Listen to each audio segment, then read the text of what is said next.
Ils sont venus rendre un dernier hommage à Romain Barré, tué à l'âge de 38 ans.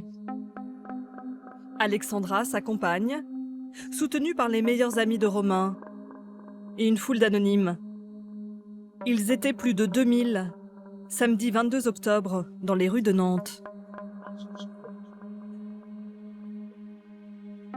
Le jeune agent immobilier était un homme jovial et généreux, un garçon sans histoire.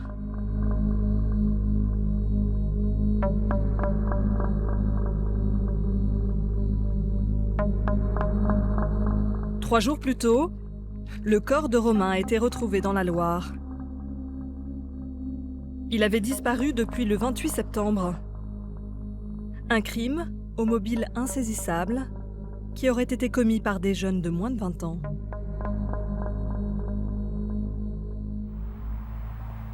Mardi 27 septembre, Romain passe la soirée dans cette brasserie du centre de Nantes avec ses amis dont Hervé. C'est leur QG et pour Hervé, c'est une soirée comme une autre. Romain se trouvait là avec des amis en train de jouer au 4-21. Et puis je pars parce qu'il est dans ma rentrée. Il m'a dit quelle heure est-il? Je lui ai dit 1h11 parce que son téléphone était déchargé. Donc, et là, il m'a répondu oh là là, bah, moi aussi je pars parce qu'il faut que j'aille sortir le chien. Ce jour-là, il était vraiment détendu, heureux, rigolard, enfin, non, dans un très très bon état d'esprit. Hervé sera le dernier à lui parler.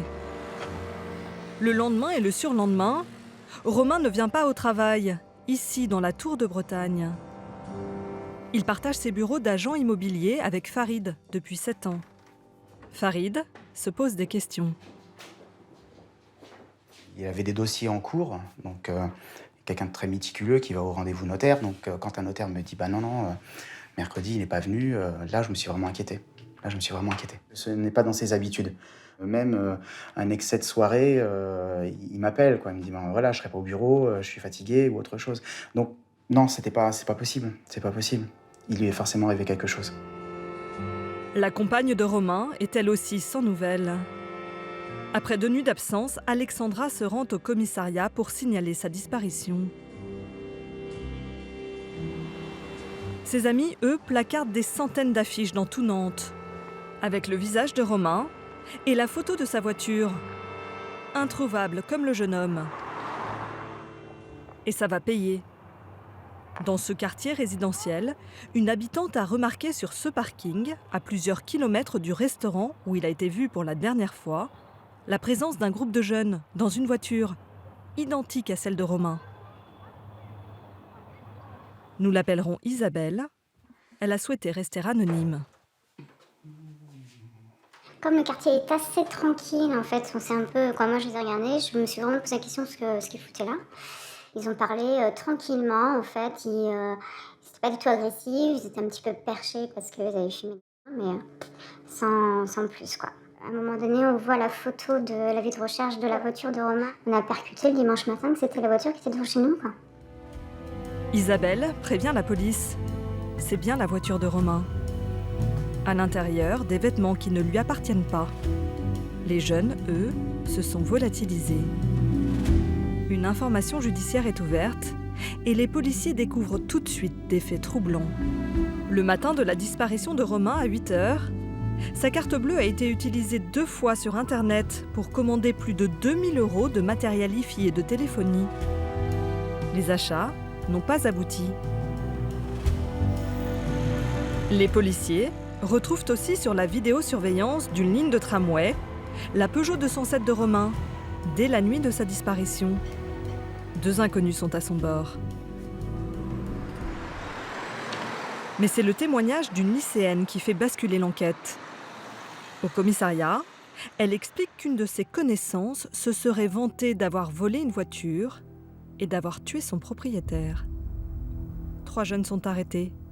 Warren, 19 ans, Manu, 16 ans, et Cécile, 18 ans. Très rapidement, le trio passe aux aveux.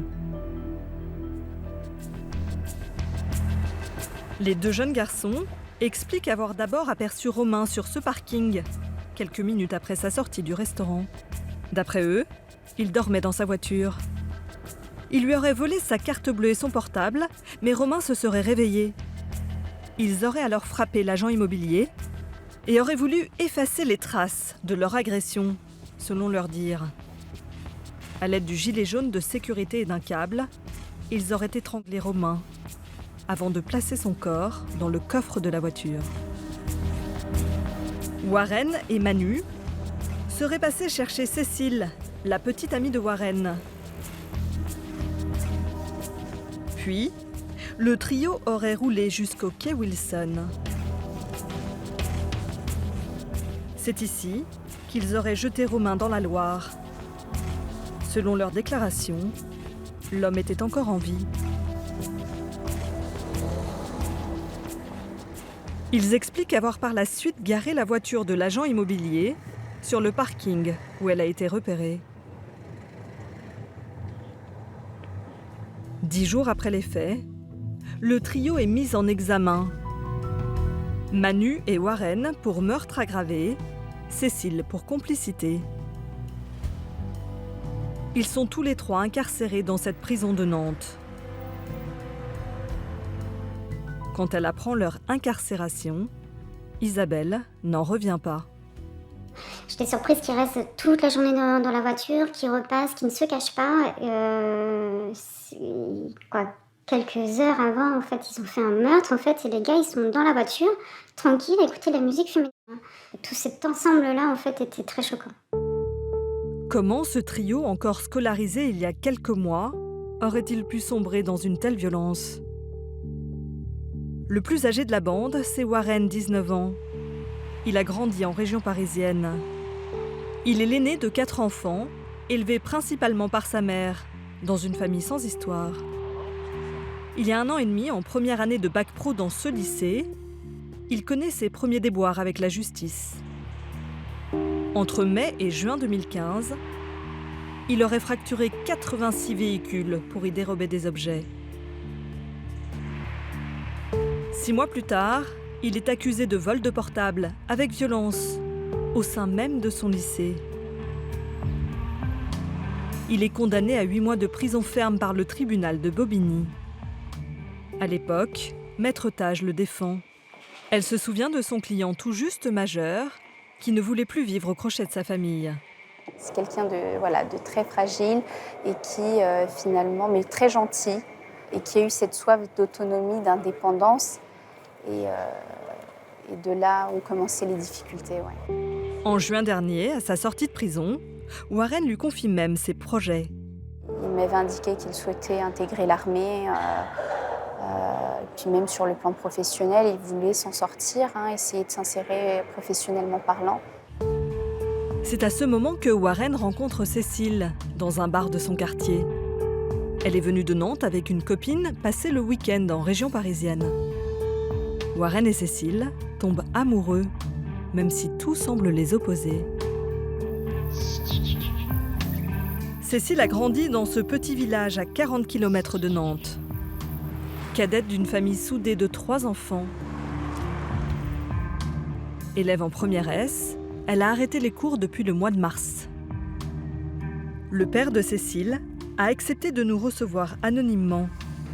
Selon lui, contrairement à ses 2 autres enfants, Cécile a toujours été une adolescente difficile à gérer et depuis début septembre, elle ne dormait plus à la maison. On n'a jamais voulu couper avec elle. Elle passait encore nous voir pour laver son linge. Quand elle venait à la maison, on sentait bien qu'elle ne devait pas manger beaucoup parce qu'elle dévalisait le buffet. Après, sa vie au jour le jour, elle prétendait habiter chez une copine. J'ai pu aller la chercher une fois chez cette copine, donc pour moi, ça existait, cet appartement. J'ai appris derrière qu'apparemment, elle était plus sur la voie de SDF, quoi. Ce que le père de Cécile ignore alors, c'est que sa fille vit avec Warren. En septembre, il est venu la rejoindre sur les bords de la Loire. Ils dorment dans une voiture qu'ils auraient volée quelques semaines avant le meurtre. Pour l'avocat de Cécile, Olivier Renard, c'est le début d'une vie en marge. C'est ce couple qui s'adonne à des vols faciles, immédiats. Peut-être plutôt le garçon que la jeune femme qui le suit, qui est là, qui est avec lui. Mais on vit au jour le jour, je crois. Une vie un peu d'errance, même si c'est ces derniers temps simplement déconnecte d'une certaine réalité. C'est dans cette vie d'errance que le couple rencontre Manu, 16 ans. Lui aussi est à la dérive depuis quelques mois. D'origine haïtienne, adopté à l'âge de 4 ans par une famille nantaise, il vit seul avec son père depuis que ses parents ont divorcé. Il prépare un CAP dans ce lycée hôtelier pour jeunes en difficulté. Mais ces derniers temps, l'adolescent aurait multiplié fugues et petits délits. Aujourd'hui, les 2 jeunes hommes sont toujours incapables d'expliquer leurs gestes. Pour l'avocat de Warren, Maître Poquet, c'est sans doute la rencontre de ces 2 jeunes garçons paumés qui explique leur passage à l'acte. Le fait d'être ensemble, d'être dans une coaction, a vraisemblablement joué un rôle. Je ne suis pas sûr, et pour dire les choses, j'ai la conviction que mon client n'aurait jamais commis ces faits seul. Et cette vérité, elle vaut aussi pour l'autre jeune garçon. C'est le fait d'avoir été 2 qui, manifestement, les a guidés, entraînés à commettre l'irréparable.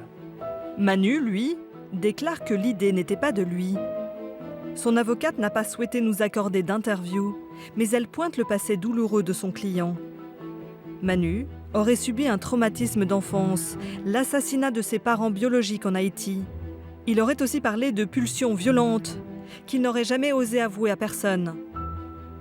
Les proches de Romain Barré estiment que les mises en cause n'ont aucune circonstance atténuante. L'avocate de sa compagne Alexandra, maître De Oliveira, pointe même la gratuité de ce crime. Je pense qu'ils ne peuvent pas avouer et qu'ils ne peuvent pas s'avouer qu'ils ont pris une décision de tuer un homme pour tuer un homme. Et je peux évidemment me tromper, mais je crains que ce ne soit ça. Pour Alexandra, cette nouvelle est une douleur immense. Elle est dans une très grande colère. Contre ceux qui ont pris la vie de l'homme qu'elle aime pour rien. Le rapport d'autopsie du corps de Romain retrouvé dans la Loire sera rendu prochainement. Il permettra de connaître les circonstances exactes de sa mort et s'il a bien été précipité dans le fleuve alors qu'il était encore en vie. Le trio sera réentendu la semaine prochaine par le juge d'instruction. Ils risquent tous les 3 une peine de prison à perpétuité.